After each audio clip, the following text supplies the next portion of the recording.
चक्रतीर्थ चारण शाखार भागवत जन्मोत्सव delta colony मां मंगला मंदिर रे आयोजन करा जायतिला। एही कार्यक्रम रे चारण शाखार समस्त मां और भाई माने जोग देथिले। उक्त सत्संग रे विष्णु सहस्र नाम पंचदश अध्याय गीतार संपुट आहुति प्रदान करा जायतिला। एही कार्यक्रम रे राधाकांत सतपथी पौरोहित और सुदीप्त कुमार साहू कर्ता भावरे समस्त पूजा कार्य करथिले। एही भागवत जन्मोत्सव रे 50 रु 70 जन मां और भाई माने सेमानकर निज निजर श्रीमद् भागवत ग्रंथ एकत्र सामूहिक पूजा करथिले और प्रतिदिन भागवत पाठ पई संकल्प नेथिले।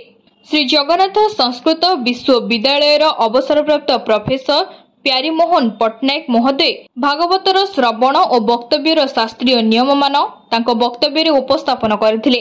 चारण निहार रंजन दास भागवत पाठर सामाजिक आचरण संबंध रे और प्रत्येक मनीष प्रतिदिन पाठ करिबा द्वारा समस्ते भल मनीष होई परिबे, जहार परिणाम रे सुस्थ समाज गठन होई परिबो बोली तांको वक्तव्य रे कहिथिले।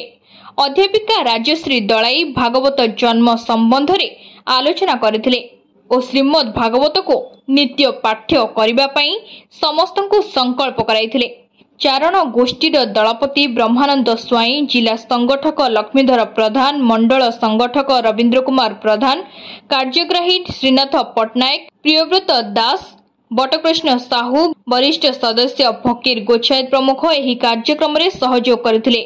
चारण मां माने झोटी पकाइबा सह साजसजा करिबा, पुष्पमाल्य प्रस्तुत करिबा आदि कार्य सुंदर भावरे करी पूजा कार्य रे सहयोग करथिले।